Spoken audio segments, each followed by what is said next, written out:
Imagine a gospel singer known across the world for her raw, powerful voice, standing not on a stage to sing, but standing up to expose one of the biggest names in the Christian world. You won't believe this was exactly what happened when Leandria Johnson, the same woman who won hearts on Sunday Best, turned her fire toward Kenneth Copeland, the billionaire televangelist who built an empire on what many call the prosperity gospel. From the very beginning, this was not just a disagreement. It was a collision between two powerful forces, one speaking from lived pain and the other standing on a mountain of wealth and influence. But here's the shocking part. Leandria did not whisper her thoughts in private conversations. She declared them openly, calling his gospel a scam and accusing him of deceiving millions of believers.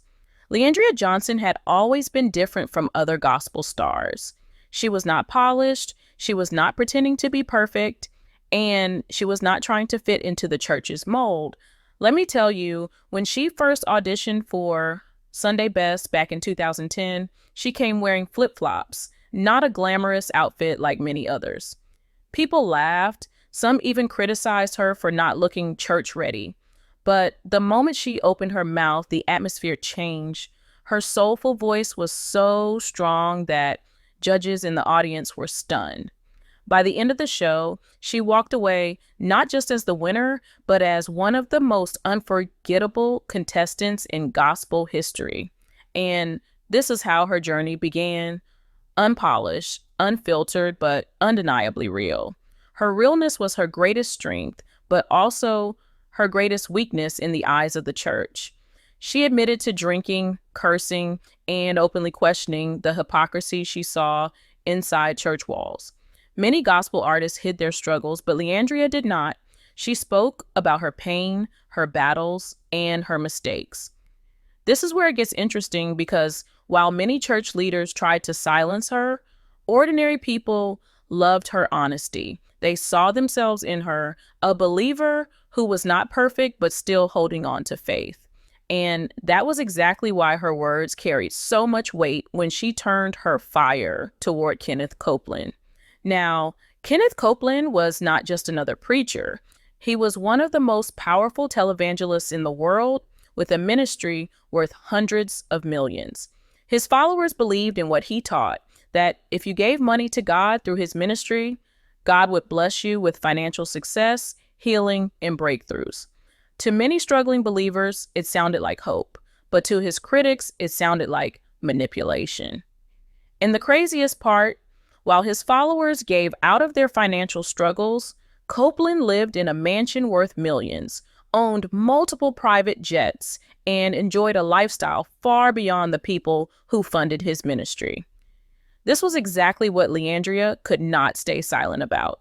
She called out his prosperity gospel as fake, saying it gave people false hope and made them feel guilty when life did not turn out the way preachers promise.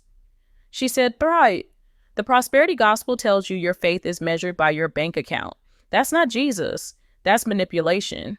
Her words hit hard because she was not speaking as an outsider, but as someone who had experienced homelessness, addiction, and disappointment inside the same church system. Destiny took an unexpected turn when she decided to say what many believers had been too afraid to admit, that the gospel was being sold like a business.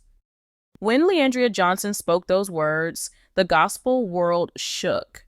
People were not used to seeing someone from inside the faith community calling out a preacher as powerful as Kenneth Copeland. But here's just the shocking part. Her voice was not just a single outburst, it became the spark for conversations that many had kept buried for years. Believers who once stayed quiet began to admit their frustration with the prosperity gospel. Some said they had given everything they could to ministries like Copeland's, hoping for healing, financial breakthroughs, or miracles, but all they found was disappointment. And this is where it gets interesting, because for every person who praised Leandria's courage, there were others who attacked her for daring to speak against a man they considered God's anointed.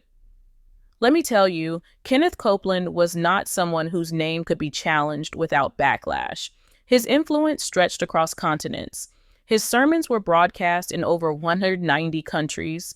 His conferences filled massive arenas, and his followers included pastors who modeled their own ministries after his.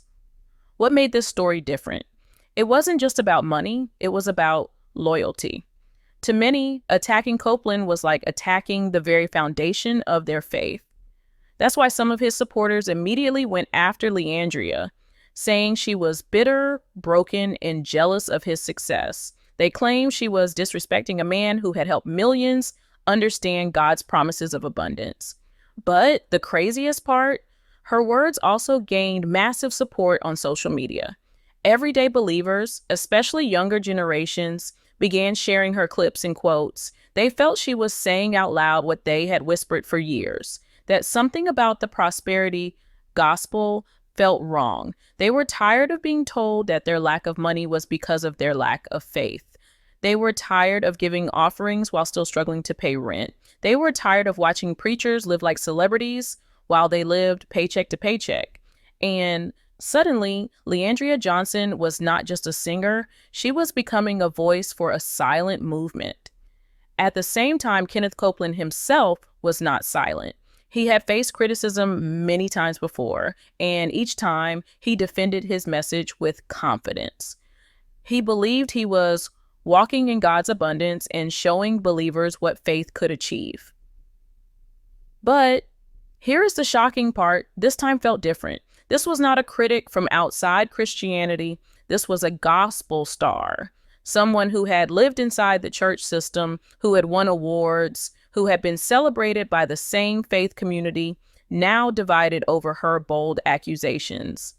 And this is how the clash between Copeland's empire and Leandria's truth started spreading like wildfire. Destiny took an unexpected turn when even other pastors began quietly taking sides. Some supported Leandria's courage, though not all said it publicly. Others stood firmly with Copeland, saying his prosperity message was biblically sound. And so, what began as one singer's fiery words was quickly turning into a war of ideologies. This was no longer just about Kenneth Copeland and Leandria Johnson. This was about the future of the church itself. Was Christianity about wealth and success, or about sacrifice and service? The lines were being drawn, and both sides were ready to fight. As the controversy grew louder, the reactions became even more intense. Social media turned into a battlefield where every post, every clip, and every comment carried fire. Supporters of Kenneth Copeland flooded timelines with defenses, quoting scriptures about prosperity and blessings. They argued that his wealth was proof of God's favor, not evidence of manipulation. But here is the shocking part.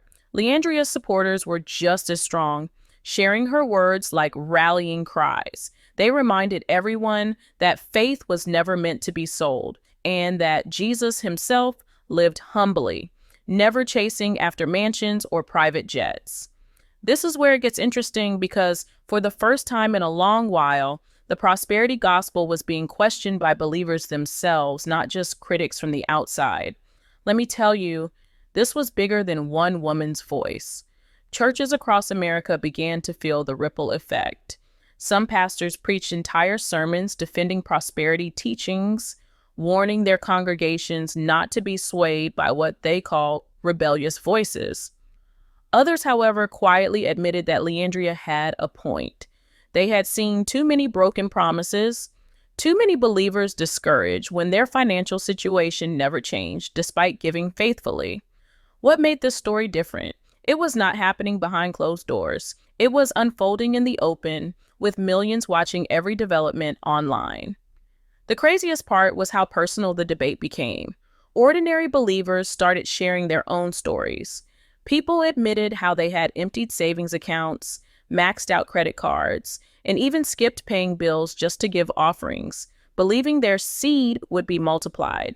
Yet, while they waited for miracles that never came, Copeland's ministry grew richer and richer.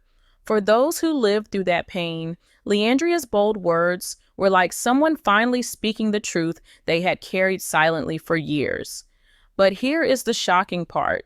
While her honesty won her praise, it also came with heavy consequences.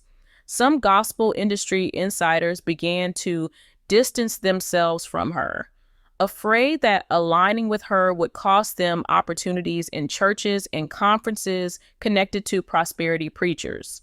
At the same time, Kenneth Copeland's empire continued to push forward, almost untouched on the surface. His programs still aired worldwide, his conferences still drew massive crowds, and his loyal supporters still poured money into his ministry. And this is how the tension grew. On one side stood the machine of prosperity, preaching, polished and powerful. On the other stood a gospel singer, flawed but fearless, with nothing but her voice and her truth. Destiny took an unexpected turn when media outlets outside the church world began to notice. Documentaries and news reports about prosperity preaching started pulling Leandria's name into the spotlight. Suddenly, this was no longer a quiet church debate. It was becoming a public controversy, one that forced both believers and non-believers to ask a difficult question. Was the gospel being used to serve God or being used to serve men? The storm reached its peak when the battle lines became clearer than ever. Kenneth Copeland's supporters dug in deeper, declaring him a man chosen by God and dismissing Leandria Johnson as a troubled singer chasing attention. But here is the shocking part. No matter how hard they tried to silence her, her message continued to spread. People were replaying her words, sharing her interviews, and debating her accusations in living rooms, church halls, and online spaces all over the world. This is where it gets interesting because for the first time, the prosperity gospel faced a wave of questions that could no longer be ignored. Let me tell you, this was not just gossip. It was history in the making. For decades, prosperity preachers like Copeland had stood untouchable, protected by wealth, influence, and loyal followers. But destiny took an unexpected turn when a gospel singer, carrying the scars of her own battles, forced the church to look at itself in the mirror. What made this story different? Leandria Johnson was not speaking as an outsider or an enemy of faith. She was speaking as one of them, someone who had sung on their stages, worshiped in their churches, and lived in the same struggles as ordinary believers. Her words carried a power that no critic from the outside could ever match. The craziest part was how far the cracks began to show. Younger generations who were already questioning the church's obsession with money and power started turning Leandria's critique into a rallying point. They wanted a faith that felt real, not one tied to financial promises. They wanted leaders who lived humbly, not ones who lived like celebrities. And suddenly, what began as one woman's outburst turned into a wider rebellion against a system that had gone unquestioned for too long. But here's the shocking part. No matter how loud the debate grew, Kenneth Copeland remained unshaken. To his followers, his wealth was still a testimony of God's blessings. To his critics, it was still the clearest proof of manipulation. And caught in between were millions of believers struggling to decide what to believe. Was prosperity gospel truly faith in action? Or was it a cleverly packaged business that preyed on desperate hopes? As the dust settled, one truth became clear. This clash was not just about Leandria Johnson versus Kenneth Copeland. It was about the soul of modern Christianity.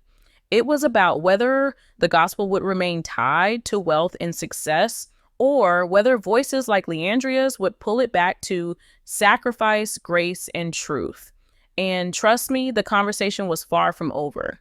Because once a voice like hers speaks out, the echo cannot be silenced, the questions cannot be erased, and the church itself is left to decide which path it will take